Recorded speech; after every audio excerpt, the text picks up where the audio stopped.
Zamisli da dovedeš jednog od najboljih igrača svijeta. Navijači slave, stadion je rasprodan, svi pričaju o novoj eri dominacije.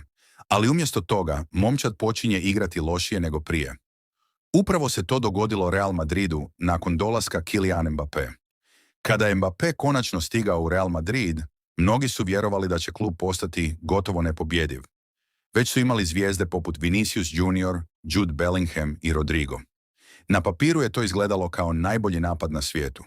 Međutim, vrlo brzo pojavili su se problemi. Prvi problem bio je taj što Mbappé i Vinicius vole igrati na istoj poziciji, na lijevoj strani napada. Obojica su navikli biti glavne zvijezde svojih momčadi. Kada su se našli zajedno na terenu, često su ulazili u iste prostore i smetali jedan drugome. Umjesto da napad bude opasniji, ponekad je izgledao manje organizirano nego ranije.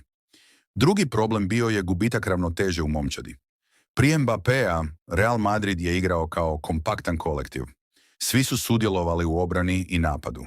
Nakon njegovog dolaska, momčad se često oslanjala na individualnu kvalitetu umjesto na timsku igru. Protivnici su to brzo primijetili i počeli iskorištavati praznine u veznom redu i obrani. Treći problem bio je ogroman pritisak. Mediji su očekivali da Real osvaja sve moguće trofeje. Svaki remi ili poraz odmah je postajao velika tema. Umjesto da se priča o momčadi, sve se vrtjelo oko Mbappéa. Kada bi zabio gol, bio je heroj. Kada ne bi zabio, bio je glavni krivac. Posebno je teško bilo igračima poput Bellinghama i Rodriga. Prije dolaska Mbappéa bili su među glavnim zvijezdama ekipe. Nakon toga, gotovo sva pažnja prešla je na Francuza. Neki navijači počeli su se pitati je li Real Madrid postao Mbappé FC umjesto momčadi koja je godinama dominirala Europom kao kolektiv. No najveći problem nije bio Mbappé kao igrač. Problem je bio način na koji je cijela momčad morala promijeniti svoj stil igre kako bi mu se prilagodila. Kada jedna zvijezda postane veća od sustava, često nastaju problemi.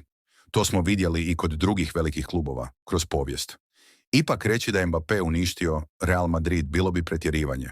On je i dalje jedan od najboljih igrača svijeta i sposoban je sam odlučiti utakmicu. Pravo pitanje je može li trener pronaći način da Mbappé, Vinicius i ostale zvijezde igraju zajedno bez sukoba uloga.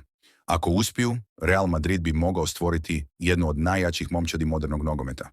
Ako ne uspiju, Mbappéjev transfer ostaće zapamćen kao jedan od najskupljih eksperimenata u povijesti nogometa. A ti, što misliš? Je li Mbappé stvarno skoro uništio Real Madrid ili je samo postao žrtva prevelikih očekivanja? Napiši svoje mišljenje u komentarima i ne zaboravi pretplatiti se za još nogometnih priča.